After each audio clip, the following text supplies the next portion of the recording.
Terima kasih Dr. Linda sudah menyampaikan persembahan tadi. Bapak Ibu Saudara sekalian, selamat pagi semuanya. Saya ingin menyapa terlebih dahulu sebelum saya berdoa. Ini yang dari jauh ya, ada Miss Mayang dari Praha, Cekoslovakia, ada Bu Iis yang di Purwokerto, ada siapa lagi yang jauh ya? Saya yang di Jogja nanti dulu ya. Yang dari jauh dulu ada John Polar yang dari Bali, John Polar sedang pulang ke Bali. Kemudian ada Naomi, tadi ada Naomi ya, masih ada kan Naomi? Naomi lagi di Toraja, sekarang tidak ada Naomi. Juga saya lihat ada Adeline Karen, ini Adeline Karen Hapuk ya. Terima kasih bergabung bersama kami. Bapak Ibu saudara sekalian juga saya menyambut setiap sama Krisma lagi di Surabaya. Oke. Bapak Ibu saudara sekalian yang di Jogja juga selamat datang, selamat bergabung di Kebaktian Evination Jogja. Ini adalah kebaktian kita yang terakhir di tahun 2020 ini. Sungguh kita mengucap syukur atas kebaikan, kemurahan Tuhan Yesus Kristus dalam kehidupan Bapak Ibu Saudara dan saya sekeluarga, kami sekeluarga. Karena sampai hari ini kita ada dalam pemeliharaan Tuhan, penjagaan Tuhan. Dan saya yakin Bapak Ibu Saudara semuanya, kita semua tidak kekurangan berbagai hal yang baik dalam kehidupan kita di tengah-tengah keadaan situasi yang masih berlangsung sampai hari ini. Mari kita sebelum kita mendengarkan firman Tuhan, mari kita berdoa terlebih dahulu. Perjamuan kudusnya nanti setelah khotbah, baru perjamuan kudusnya. Baik kita berdoa terlebih dahulu, kita dengarkan khotbah. Mari kita berdoa. Terima kasih Tuhan Yesus, kami mengucap syukur untuk kasih setiamu dalam kehidupan kami Tuhan, sehingga kami bisa ada sampai hari ini. Kami tidak kekurangan hal yang baik dalam kehidupan kami. Kami dalam perlindungan-Mu, kami dalam pemeliharaanmu, kami dalam penyediaan-Mu Tuhan. Kami tidak kekurangan hal yang baik. Dan kami menyadari bahwa semuanya ini karena kasih karunia-Mu Tuhan. Semuanya ini karena kebaikan-Mu belaka yang bekerja dalam kehidupan setiap kami. Sudah selayaknya kami menaikkan ucapan syukur kami, pujian kami hanya kepada Engkau Yesus Kristus Tuhan, Juru Selamat kami. Terima kasih Tuhan. Dan biar hari ini kami mendengarkan firman-Mu, dan biar firman-Mu merubah hati kami, pikiran kami, sikap kami, dan nama-Mu dipermuliakan. Di dalam nama Tuhan Yesus Kristus kami berdoa. Amin. Baik Bapak Ibu Saudara sekalian, saya mulai share screen saya. Baik. Khotbah di minggu terakhir tahun 2020 ini saya ambil dari seri Natal, In Time. In Time ini kalau diartikan dalam bahasa Indonesia itu tepat pada waktunya. Jadi berbeda ya, kalau on time dengan in time. On time itu kalau kita janjian jam 10, pas jam 10-nya ketemu. Tapi kalau in time ini, waktu Bapak Ibu Saudara membutuhkan sesuatu, ya dibutuhkan pas ada. Ya, kita pernah mendengar satu sistem dalam bisnis yang namanya just in time. Jadi saya kira saat ini juga ini terjadi bahwa tidak perlu orang menstok barang gudang banyak-banyak ya. Jadi ketika diorder baru dikirim atau ketika diorder baru dibuatkan. Jadi in time, jadi waktu dibutuhkan dia tersedia. Nah sebenarnya ini khotbah 3 minggu, tapi saya padatkan jadi 1 kali saja karena ini adalah terakhir di penghujung tahun 2020. Dan kalau kita kilas balik, Bapak Ibu Saudara sekalian, kita menamakan tahun 2020 itu The Year of Amazing Grace, tahun di mana anugerah Tuhan kita melihat secara amazing atau menakjubkan, anugerahnya yang mengagumkan, yang menakjubkan di sepanjang tahun 2020 ini. Dan kita tidak pernah menyangka bahwa memasuki bulan awal Maret, sebenarnya dari akhir Desember pandemi COVID-19 ini sudah melanda di China, tapi kemudian akhir Februari sudah masuk Indonesia dan pertengahan Maret awal Maret pemerintah mengumumkan kasus pertama yang sebenarnya mungkin sudah ada kasusnya tapi tidak dinyatakan secara resmi, dan pertengahan tahun lalu pemerintah memperlakukan kerja dari rumah, belajar dari rumah, semua dari rumah. Dan kemudian kita tidak pernah menyangka bahwa COVID-19 ini dampaknya begitu serius di berbagai bidang kehidupan masyarakat, umat manusia, baik dari ekonomi, bukan hanya kesehatan tapi juga ekonomi, secara politik, secara sosial, secara bahkan kejiwaan, secara psikis, itu berdampak sedemikian rupa. Dan waktu kita menamakan tahun 2020 tahun Amazing Grace, tahun di mana anugerah Tuhan ini begitu menakjubkan, kita melihat begitu baiknya Tuhan karena di tengah-tengah pandemi dan segala dampaknya dalam berbagai bidang kehidupan yang tadi saya sebutkan, justru saya pribadi melihat bagaimana kebaikan Tuhan, kemurahan Tuhan itu dalam kehidupan baik kami sekeluarga, dan saya yakin juga dalam kehidupan Bapak Ibu Saudara semuanya. Dan kita sudah belajar dari seri khotbah anugerah yang menakjubkan, dari awal tahun sudah dikhotbahkan, kemudian di-refresh, disegarkan di pertengahan tahun. Kita belajar bahwa anugerah Tuhan itu yang berlimpah, anugerah Tuhan itu yang meneguhkan kita, yang memampukan kita, dan memperdayakan kita melewati tahun 2020 ini, dan hari ini adalah hari Minggu terakhir di tahun 2020.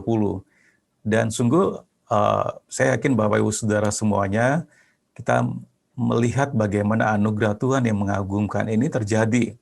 Ya, saya tahu dalam kehidupan jemaat sendiri, justru di tahun 2020 ini saya melihat Bapak Ibu Saudara di sini mengalami peningkatan secara ekonomi, mengalami pertumbuhan, mengalami hal yang baik.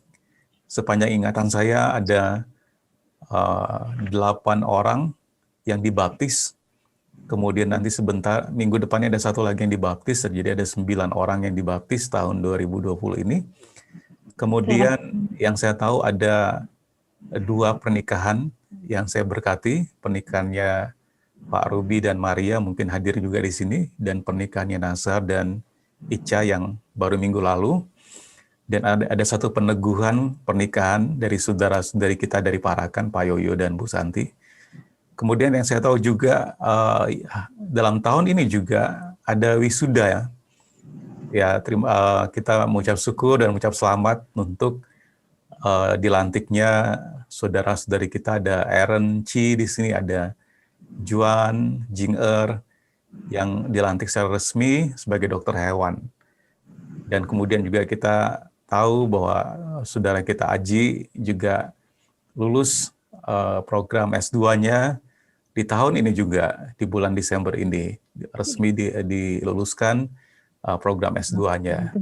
Demikian juga kita tahu ada Bu Mayang yang sekarang juga ada di sini mengikuti dari Praha, Ceko, diterima program S3-nya di Praha University.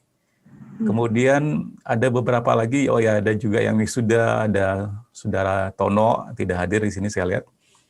Dan kemudian juga ada Butien Simanjorang, istrinya Pak Nafli, yang baru minggu ini ya, minggu kemarin resmi keluar sebagai pegawai negeri sipil, diterima sebagai dosen di Unpati nanti. Saya melihat juga beberapa usaha jemaat mengalami peningkatan.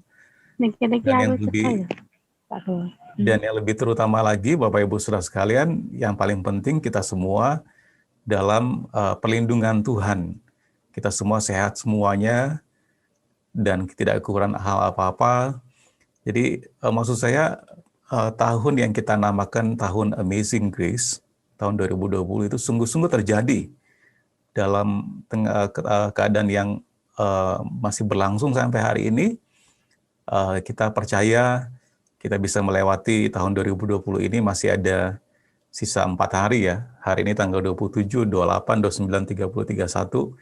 Dalam hitungan 4 hari kita menyelesaikan tahun 2020 ini. Dan mari kita terus percaya melihat anugerah Tuhan yang menakjubkan ini terjadi di dalam kehidupan Bapak Ibu Saudara semuanya. Apakah ada yang terlewatkan? Yang mengalami promosi, wisuda, pemberkatan nikah, baptis, dan seterusnya. Jadi saya yakin Bapak Ibu Saudara, oh ya, ada Bu Dina juga yang dipromosi dalam tahun ini juga, MDRT dalam profesi beliau, Ibu Dina, kami juga ucapkan selamat. Dan Bapak Ibu Saudara sekalian, ini semua terjadi justru di tengah-tengah tahun 2020 yang kita tidak pernah bayangkan.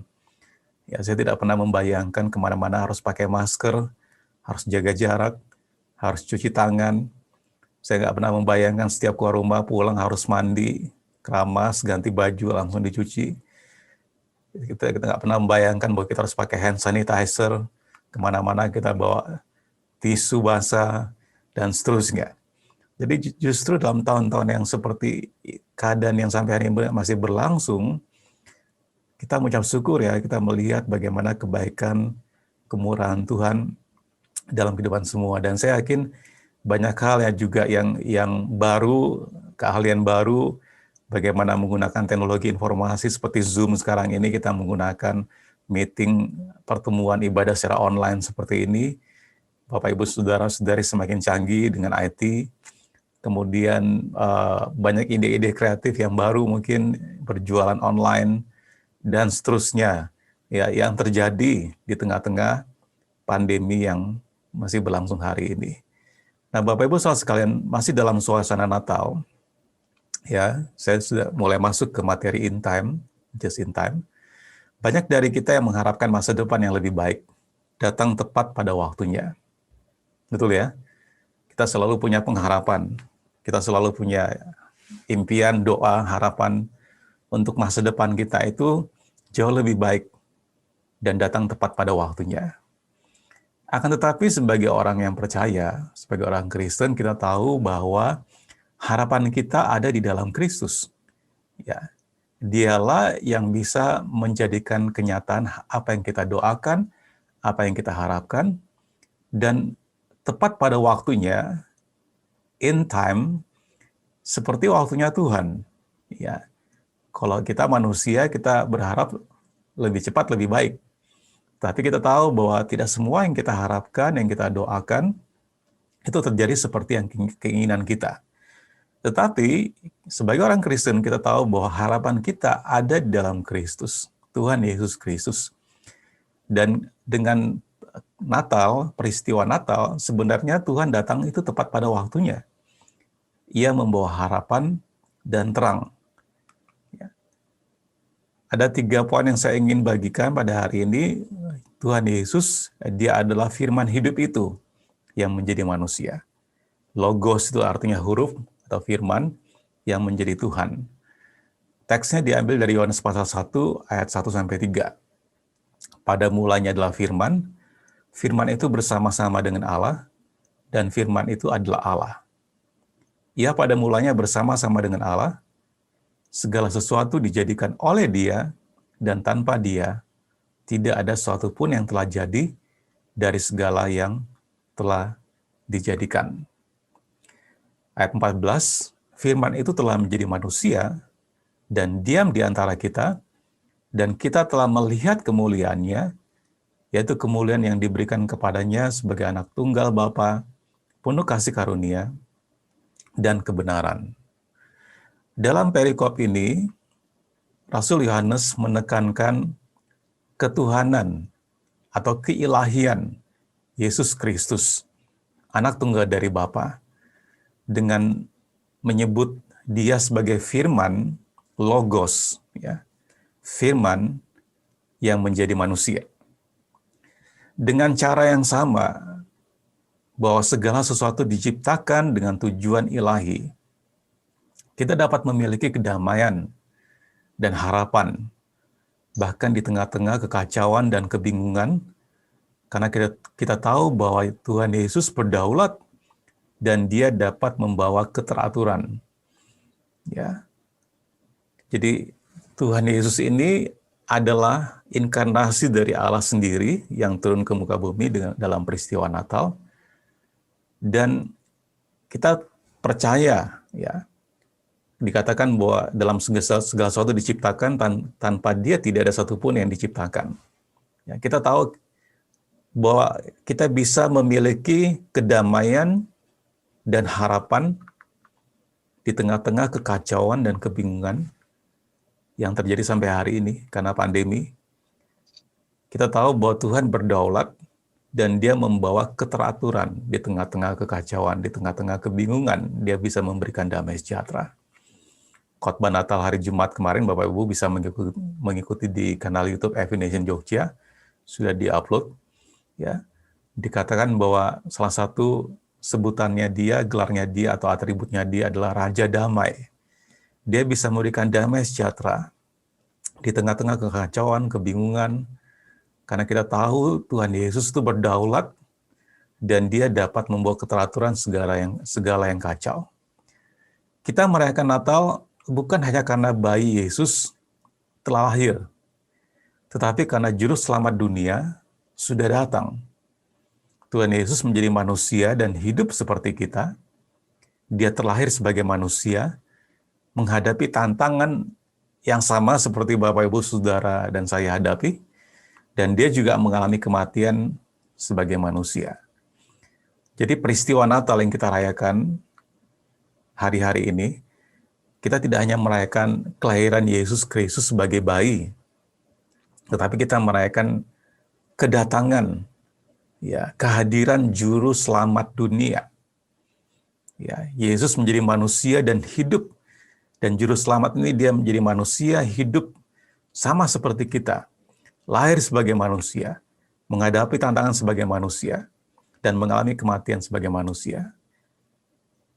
Tuhan mengidentifikasikan dirinya sama seperti manusia. Tuhan tidak datang sebagai malaikat, Tuhan tidak datang sebagai makhluk halus spiritual, Tuhan tidak datang dengan api, ya, atau badai dan suara gemuruh, tapi Dia memilih menjadi manusia sama seperti kita dan membawa kabar baik itu. Meskipun Dia menjalani hidup yang sempurna karena Dia tidak pernah berdosa dan berbuat dosa, tapi Dia menderita bersama kita. Ia datang untuk menebus umat manusia dari hutang dosa, yang hanya bisa dilakukan dengan membayarnya melalui kematian di kayu salib, Roma 6 ayat 23. Dia, Yesus, adalah Tuhan yang memilih untuk menjadi manusia serupa dengan kita, sehingga Dia bisa merasakan penderitaan Bapak, Ibu, Saudara, dan saya.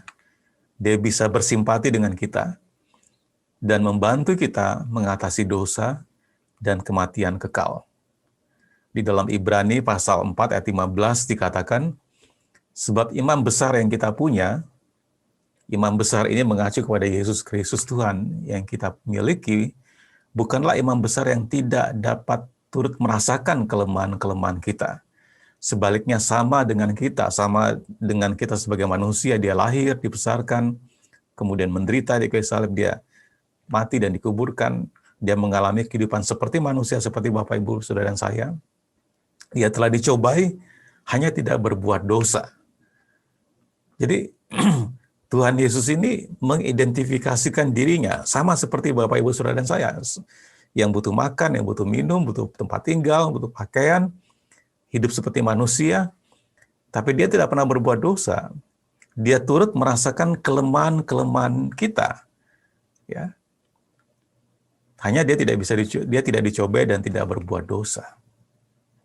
Itu sebabnya dalam Ibrani pasal 4, selanjutnya ayat 16 dikatakan, sebab itu, marilah kita dengan penuh keberanian menghampiri takhta kasih karunia, supaya kita menerima rahmat dan menemukan kasih karunia untuk mendapat pertolongan kita pada waktunya. Karena imam besar yang kita miliki ini bukan imam besar yang jauh sekali, yang tidak bisa dijangkau, tapi dia sangat dekat dengan kita, Bapak Ibu Saudara sekalian, melalui pribadi Roh Kudus yang tinggal dalam diri kita. Dia ada, dia hadir, ya, dia bisa merasakan penderitaan kita, dia bisa merasakan pergumulan kita, kesusahan kita, kesedihan kita. Ya. Oleh sebab itu, firman ini mengatakan, marilah kita dengan penuh keberanian menghampiri tahta kasih karunia-Nya, supaya kita menerima rahmat, supaya kita menerima anugerah, dan menemukan kasih karunia untuk mendapatkan pertolongan kita pada waktunya. Pada waktunya, in time. Ya. Waktu Bapak Ibu Saudara mengalami kesusahan, kesulitan, just in time. Tepat pada waktunya Tuhan memberikan jalan keluar. Tuhan memberikan damai sejahtera. Tuhan memberikan jalan keluar dari setiap yang kita hadapi, masalah yang kita hadapi. Just in time, tepat pada waktunya. Yang kedua, Tuhan Yesus ini, dia bukan hanya firman Allah yang menjadi manusia, tapi dia adalah hidup itu sendiri. Tuhan Yesus adalah hidup itu sendiri. Karena dalam Yohanes pasal 1 ayat 16 dikatakan, karena dari kepenuhannya, kita semua telah menerima kasih karunia demi kasih karunia. For from His fullness, we have all received grace upon grace. Kasih karunia demi kasih karunia. Anugerah demi anugerah. Ya, selalu anugerahnya itu selalu ada. Selalu tersedia bagi Bapak Ibu Saudara sekalian. Tidak pernah kehabisan. Seperti air sungai yang terus mengalir. Yang tidak pernah mengering. Tidak pernah kering. Tidak pernah berhenti. Demikian anugerah Tuhan itu ada. Dari hari ke hari, dari waktu ke waktu, dari bulan ke bulan, kita menerima anugerah demi anugerah. Karena dia ini penuh dengan kasih karunia, dia penuh dengan rahmat. Ya. Dan dia memberikan rahmatnya, kasih karunia-Nya itu kepada Bapak Ibu Saudara sekalian, just in time, tepat pada waktunya. Kalau Bapak Ibu Saudara bisa kilas balik sepanjang tahun 2020 ini, bagaimana kita melihat penyediaan Tuhan, bagaimana kita bisa melihat pemeliharaan Tuhan, bagaimana kita bisa melihat perlindungan Tuhan. Ya. Dalam tahun ini juga anak kami yang nomor 1, Debra, juga wisuda, Maret tanggal berapa itu? 14 kalau saya tidak salah. Itu hari Sabtu. Dan itu adalah wisuda terakhir. Maksudnya setelah itu wisudanya hari Sabtu. Kemudian hari Minggu kita kebaktian, masih kebaktian fisik yang terakhir tanggal 15 Maret kalau saya tidak salah.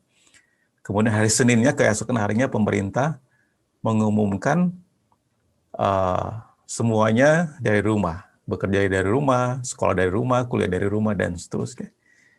Just in time, ya, dia masih bisa mengalami wisuda bukan virtual, tetapi secara luar jaringan, on-site ya. Jadi, maksud saya Bapak Ibu Saudara sekalian, kita bisa melihat keteraturan itu, just in time. Ya, saya yakin juga, tadi saya sudah menyebutkan yang di wisuda, yang lulus pendadaran, yang lulus jadi pegawai negeri, yang lulus keterima S3-nya, yang mengalami promosi, peningkatan dalam profesinya, just in time, tepat pada waktunya. Jadi ketika Tuhan Yesus lahir ke muka bumi ini, kita tahu Bapak Ibu Saudara sekalian, kalau kita pelajari sejarah, kitab terakhir dalam perjanjian lama itu adalah kitab Maleakhi, itu adalah kitab terakhir. Dan kitab perjanjian baru yang pertama itu Matius, itu antara Maleakhi dan Matius itu cuma satu halaman ya. Kalau kita punya Alkitab, kita balik satu halaman. Tapi satu halaman itu mewakili 400 tahun kekosongan.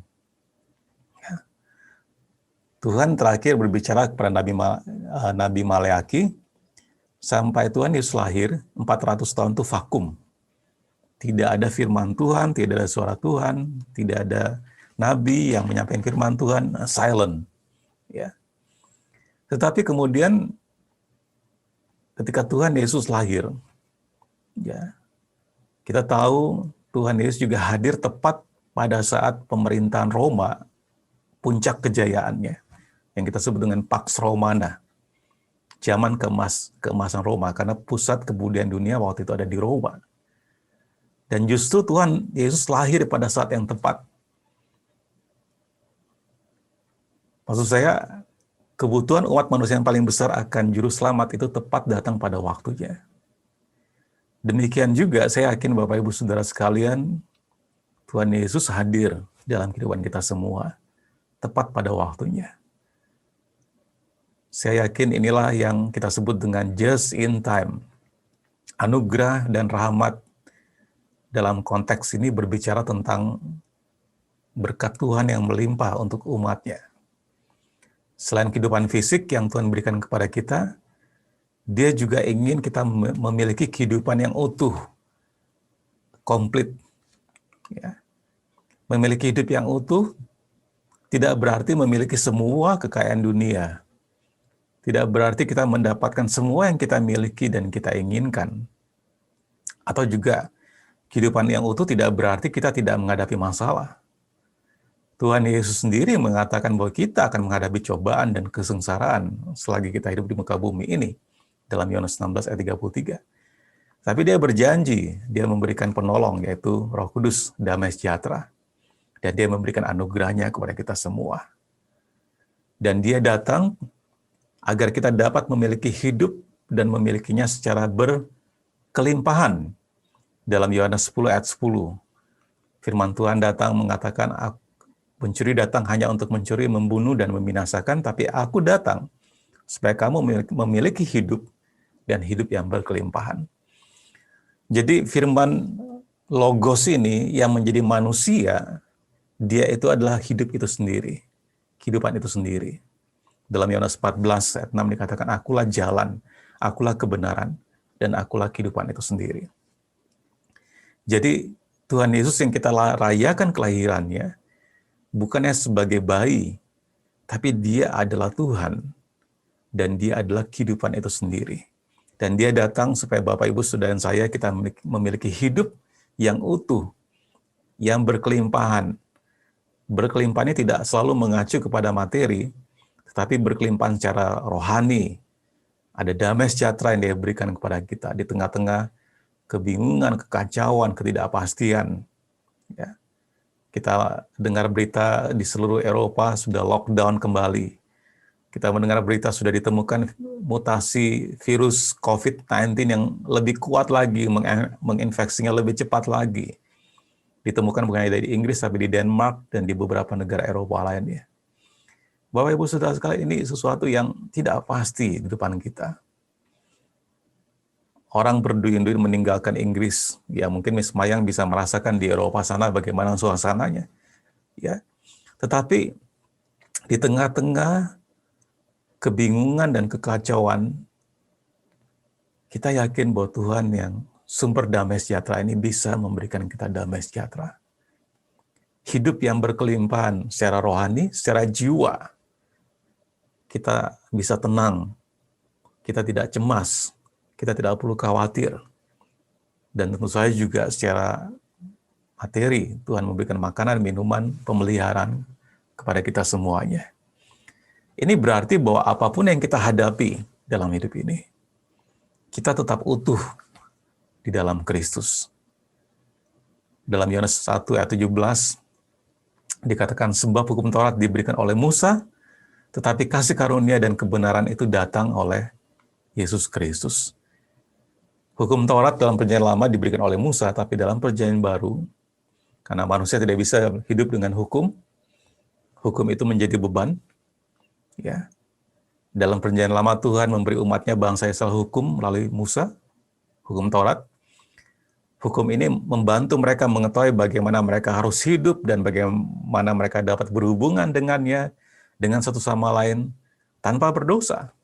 Tetapi kemudian hukum ini menjadi beban, karena mereka mengikuti aturan, begitu banyak aturan yang harus mereka ikuti, dan tidak tahu apa arti hukum yang sebenarnya.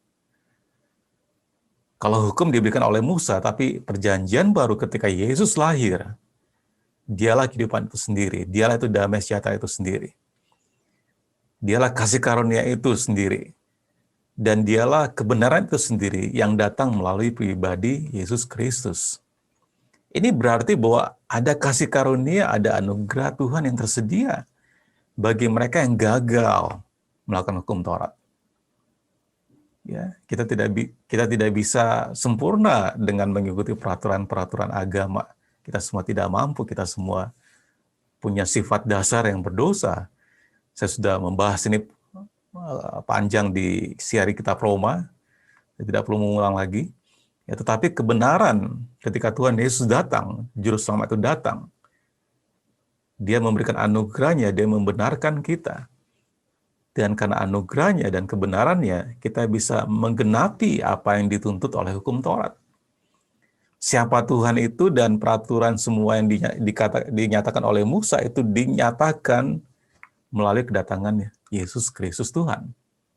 Ya, karena di dalam Yohanes 1 ayat 18 dikatakan, tidak ada seorang pun yang pernah melihat Allah, tetapi anak tunggal Allah, itu Yesus Kristus, yang ada di pangkuan Bapa, dialah yang menyatakan Allah. Ketika Tuhan Yesus hadir di muka bumi ini, kehadirannya menyatakan Allah, menyatakan Tuhan, manifestasi dari Allah sendiri. Jadi, maksud saya Bapak Ibu, hukum-hukum tadi digenapi ketika Tuhan datang ke muka bumi ini. Waktu Natal, Dia datang ke muka bumi ini, Dia menggenapi apa yang dituntut oleh hukum Taurat dan perjanjian lama yang tidak mungkin dilakukan oleh manusia. Dia datang dan menggenapinya. Dialah kebenaran itu sendiri. Waktu kita percaya kepada Yesus Kristus Tuhan, kita dibenarkan. Kita diberikan anugerah, kemampuan, kasih karunia untuk hidup seturut dengan firman-Nya.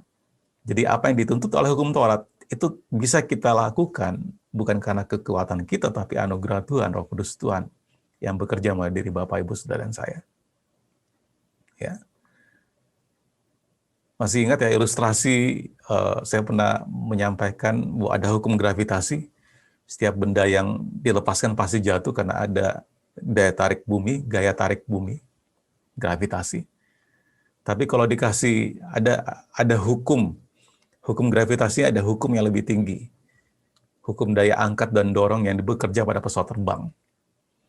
Kalau pointer ini dikasih sayap mini, dikasih mesin jet mini, dia bisa terbang. Hukum daya angkat dan dorong itu mengatasi hukum gravitasi. Ini yang saya maksudkan Bapak Ibu Saudara sekalian, ketika Tuhan Yesus datang, dialah anugerah itu. Hukum anugerah itu lebih besar, lebih tinggi dari hukum Taurat. Kalau hukum Taurat ini hukum gravitasi, bahwa semua orang berdosa, semua orang hukum gravitasi ini berlaku. Tetapi ketika kita naik pesawat terbang, ada hukum yang bekerja lebih tinggi dari hukum gravitasi, namanya hukum daya angkat dan dorong yang bekerja pada mesin jet. Dikasih sayap, dan mesin jetnya terbang. Ya. Ini hukum iman, ini hukum anugerah. Dia lebih tinggi. Waktu Bapak Ibu Saudara percaya kepada Yesus Kristus Tuhan, apa yang dituntut oleh hukum gravitasi, apa yang dituntut oleh hukum Taurat, diatasi oleh hukum iman dan hukum kasih, hukum anugerah ini. Ini yang saya maksudkan. Waktu kita hidup dalam Tuhan, kita menerima Roh Kudus, kita menerima anugerahnya, apa yang tidak mungkin kita lakukan di perjanjian lama, hukum Taurat, itu digenapi, diatasi dengan hukum iman, hukum kasih, hukum anugerah.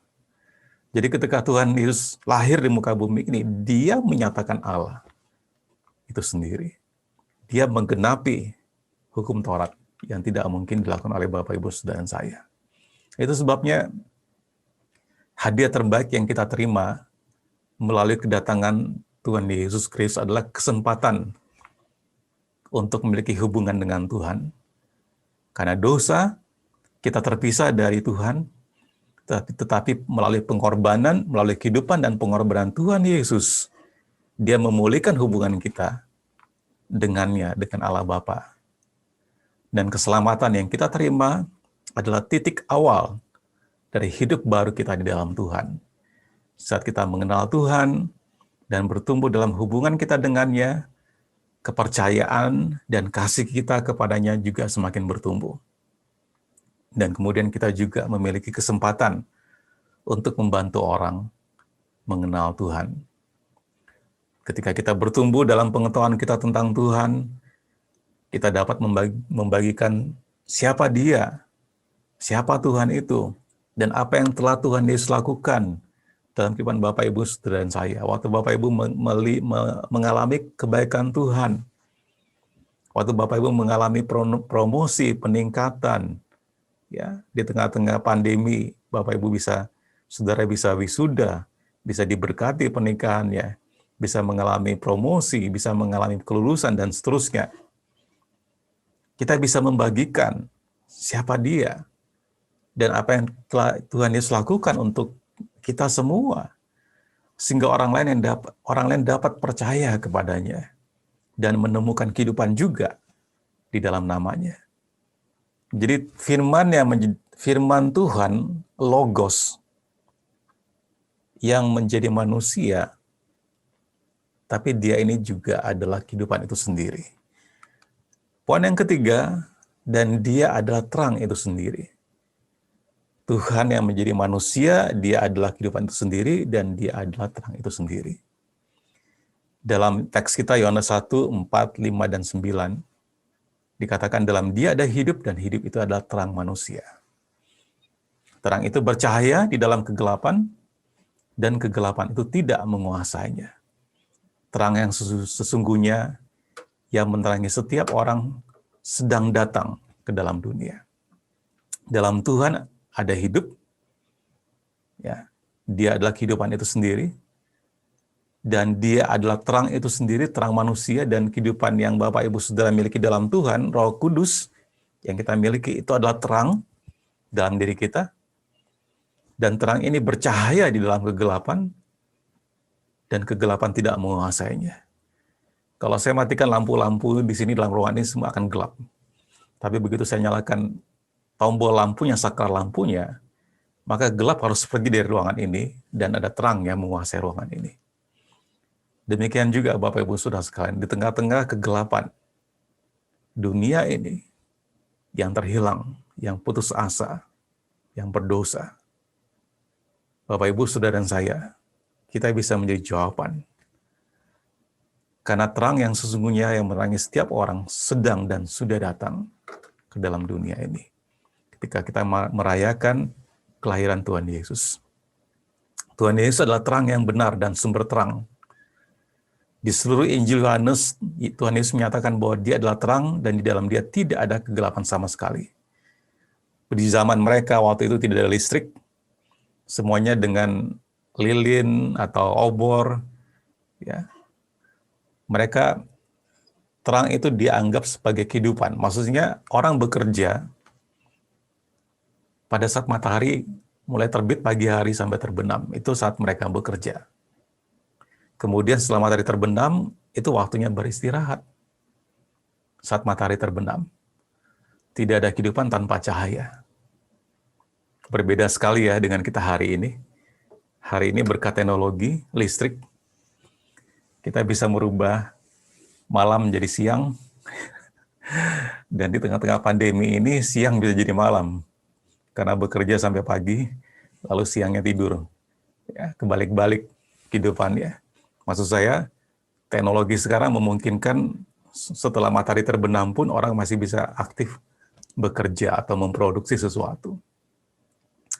Tetapi pada waktu itu, orang hanya bekerja pada waktu matahari masih ada. Nah, ketika Yesus menyatakan dirinya sebagai terang, Dia berkata bahwa Dia adalah sumber kehidupan itu. Dia adalah terang yang akan menghalau kegelapan dalam jiwa kita. Salah satu yang menarik dalam perayaan Natal ini, Bapak, Ibu, Saudara sekalian, kita melihat begitu banyak dekorasi ornamen lampu-lampu ya, yang menerangi, yang dihias. Kalau kita pergi ke mall, ya kalau atau di rumah Bapak Ibu Saudara ada pohon Natal, dikasih lampu-lampu, ada dekorasi-dekorasi Natal, ya. Hari ini yang namanya LED ya, semuanya serba LED itu ada semua, baik di teknologi informasi, ya dalam kehidupan kita semua penuh dengan cahaya, ya begitu mudah. Tetapi terang yang sesungguhnya adalah kehidupan yang Tuhan Yesus berikan, yang bisa menghalau kegelapan dalam jiwa kita. Kita tidak akan lagi berjalan dalam kegelapan rohani, karena di dalam Dia kita memiliki terang kehidupan, menurut Yohanes 8 ayat 12. Kegelapan tidak pernah bisa mengalahkan terang Yesus. Dengan mengetahui kebenaran ini, sudah seharusnya hidup kita berubah menjadi lebih baik lagi. Rasul Paulus berkata bahwa kita ini bukan anak-anak kegelapan. Ya, kita ini anak-anak terang. Karena Tuhan Yesus, Tuhan, firman Tuhan yang jadi manusia, itu adalah kehidupan, dan itu adalah terang itu sendiri yang masuk dalam kehidupan Bapak, Ibu, Saudara, dan saya. Seharusnya waktu Tuhan datang dalam kehidupan kita, hidup kita berubah menjadi lebih baik lagi. Kita tidak sama dengan yang dulu. Ya. Dalam Yohanes 1 ayat 6 sampai 8 dikatakan, datanglah seorang yang diutus Allah, namanya Yohanes. Ini adalah Injil Yohanes, tapi dia tidak berbicara tentang Yohanes sendirinya. Ini adalah Yohanes Pembaptis yang dimaksudkan. Namanya Yohanes, ini Yohanes Pembaptis. Ia datang sebagai saksi untuk memberi kesaksian tentang terang itu, supaya oleh dia semua orang menjadi percaya. Ia bukan terang itu, tetapi ia harus memberi kesaksian tentang terang itu.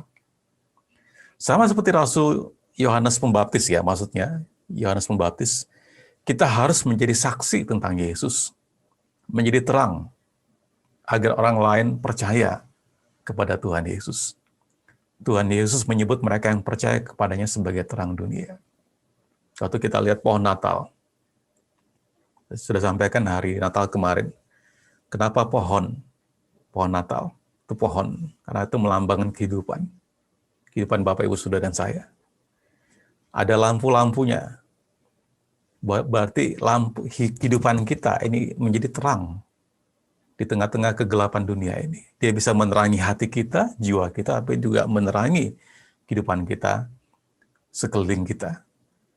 Terang itu bersumber dari Tuhan Yesus, Roh Kudus yang ada dalam diri kita, yang menjadi terang dunia. Dan Tuhan mau kita menjadi terang, bersaksi. Dia menugaskan kita untuk membiarkan terang kita itu bersinar di hadapan orang lain, sehingga mereka dapat melihat perbuatan baik kita dan memuliakan Bapa kita yang di surga. Tuhan menugaskan Bapak, Ibu, Saudara, dan saya untuk membiarkan terang kita bersinar di hadapan orang lain. Kebaikan kita bukan pamer kebaikan, tapi kebaikan kita harus dilihat oleh orang lain, sehingga mereka memuliakan perbuatan baik kita dan memuliakan Bapa kita yang di surga. Saya teringat Bapak, Ibu, Saudara sekalian, saya beberapa kali menempati rumah yang berbeda. Maksudnya pernah di Surabaya, terus di Jogja pernah tinggal di rumah yang lain. Bapak Ibu, satu hal yang kemanapun saya berada, artinya rumah yang kami tempati, saya selalu memasang lampu di jalan, lampu di depan rumah itu pasti terang, ya, menerangi sekelilingnya. Karena kalau gelap remang-remang tuh kayaknya nggak enak ya. Jadi kemanapun saya pergi, rumah di depan, lampu di depan rumah, di sekeliling rumah itu, saya taruh lampu yang terang sekali, supaya menerangi sekelilingnya. Rasanya itu lebih nyaman ya ketika melihat depan rumah, sekeliling rumah itu ada terang dan menerangi sekelilingnya. Sebenarnya inilah yang saya maksudkan ketika kita memiliki terang Tuhan Yesus sendiri, hidup kita harusnya berubah menjadi lebih baik dan menjadi kesaksian bagi orang lain. Maksud saya, Bapak, Ibu, Saudara sekalian, harus ada perbedaan hidup kita di dalam Tuhan, sebelum dalam Tuhan, dan setelah dalam Tuhan. Jangan sampai orang melihat apa bedanya ya. Jimmy yang lama dengan Jimmy yang baru kok sama saja, tidak berubah. Demikian juga Bapak Ibu, setelah Bapak Ibu mengenal Tuhan, harusnya hidup Bapak Ibu Saudara berubah. Orang bisa melihat terang itu ada. Dan kita menjadi terang, kita bersaksi, kita menceritakan kebaikan Tuhan, apa yang Tuhan lakukan dalam kehidupan kita, sehingga orang lain yang belum percaya juga bisa percaya. Kita bukan satu-satunya yang mendapatkan keuntungan dari terang Tuhan Yesus yang Tuhan berikan. Dia ingin semua orang mengenal Dia dan diselamatkan. Pertanyaannya sekarang, bagaimana Bapak Ibu Saudara membagikan terang Yesus kepada orang lain? Melalui pekerjaan, melalui studi, melalui profesi kita, apapun kita, siapapun kita, apa yang kita lakukan, harusnya kita bisa menyaksikan terang itu kepada banyak orang. Dalam The Message Bible, 1 Yohanes 2 ayat 1 dikatakan, ketika Yesus melayani sebagai korban untuk dosa-dosa kita, Dia menyelesaikan masalah dosa itu untuk selamanya. Bukan hanya masalah kita, tapi masalah seluruh dunia. 1 Yohanes 2 ayat 1. Ketika Tuhan mengorbankan dirinya, bukan hanya untuk kita, tapi untuk menyelesaikan masalah seluruh umat manusia. Akhirnya Bapak Ibu Saudara sekalian, ini Lukas ya, ini kurang S ya, Lukas 12. Saya ingin mengatakan, carilah kerajaan Tuhan terlebih dahulu, maka semuanya itu akan ditambahkan juga kepada kita. Kita tidak perlu khawatir apa yang kita makan, apa yang kita minum, apa yang kita pakai, di mana kita tinggal, seperti apa kehidupan anak-anak kita, cucu kita. Jangan khawatir. Sepanjang kita mencari kerajaan Tuhan terlebih dahulu, maka semuanya itu akan ditambahkan. Dan ini firman terakhir yang saya berikan di tahun 2020 ini. Ayat 32. Janganlah takut, hai kamu kawanan kecil. Karena Bapamu telah berkenan memberikan kamu kerajaan itu.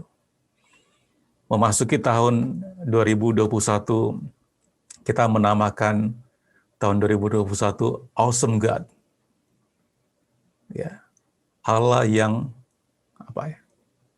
yang dahsyat. Kalau tahun 2020 The Year of Amazing Grace, kita menamakan tahun 2021 Awesome God. Allah yang menakjubkan. Kita akan melihat bagaimana Tuhan secara menakjubkan bekerja melalui kehidupan Bapak Ibu Saudara dan saya. Bukan karena kehebatan kita, bukan karena kekuatan kepintaran kita, bukan karena sumber daya yang Bapak Ibu Saudara dan saya miliki, bukan karena koneksi yang kita miliki, fasilitas yang kita miliki, bukan.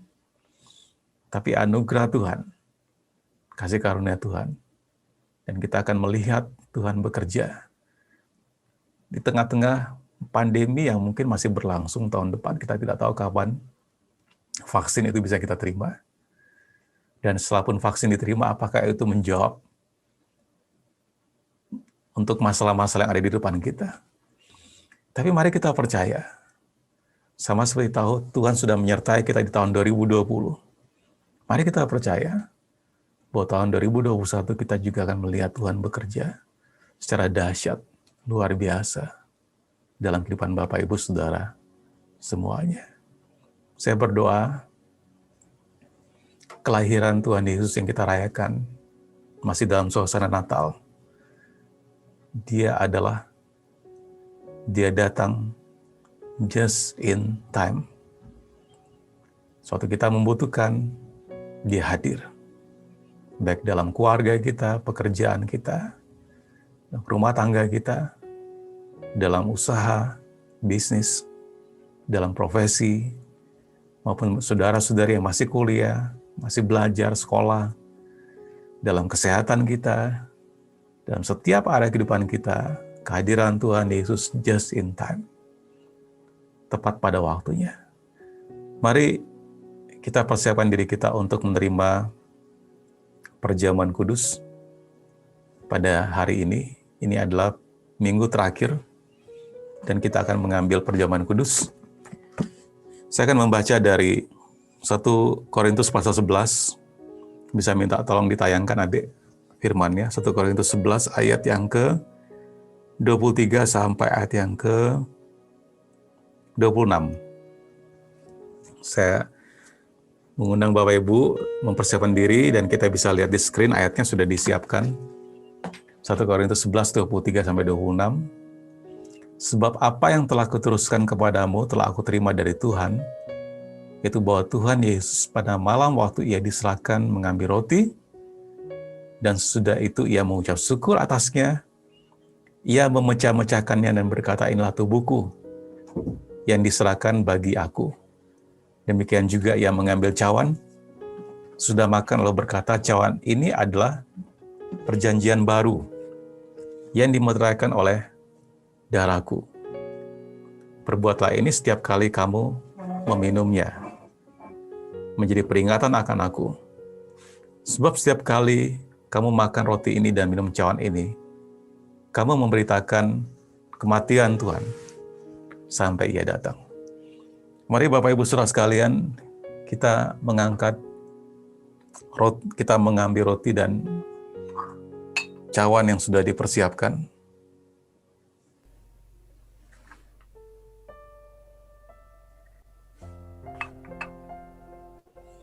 Mari kita berdoa terlebih dahulu sambil kita mengangkat roti. Apapun yang tersedia, bisa biskuit, bisa kue yang tersedia di situ, atau apapun makanan yang di situ bisa Bapak Ibu jadikan media.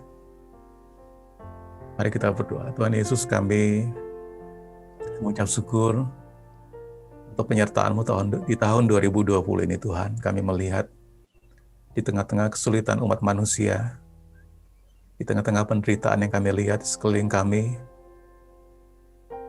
mungkin juga di dalam keluarga kami melihat penderitaan itu ada. Tapi kami mengucap syukur di tengah-tengah semua masalah ini Engkau hadir, Engkau ada, dan memberikan jawaban setiap masalah yang kami hadapi. Kami melihat penyertaan-Mu Tuhan, kami melihat penyediaan-Mu, kami melihat pemeliharaanmu, kami melihat perlindungan-Mu, bahkan kami melihat peningkatan promosi di sepanjang tahun 2020 ini dalam kehidupan kami.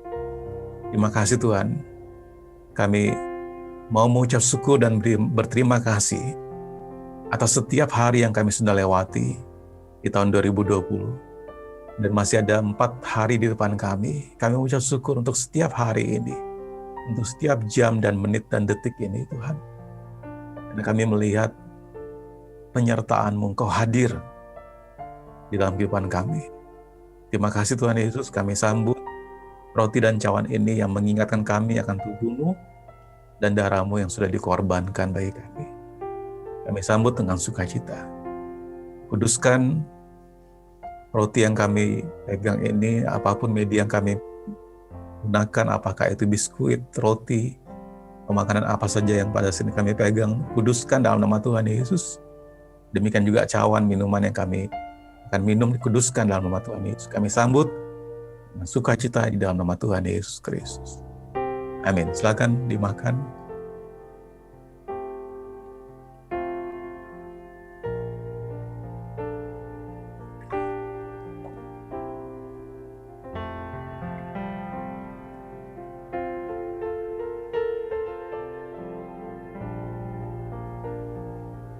Mari kita yang angkat cawannya. Terima kasih Tuhan untuk cawan ini yang melambangkan darah-Mu yang dikorbankan untuk menebus dosa kami, menyucikan kami, dan kami sudah dibenarkan, kami sudah disucikan, kami sudah diselamatkan. Terima kasih Tuhan, kami sambut dengan sukacita di dalam nama Tuhan Yesus Kristus. Silakan diminum.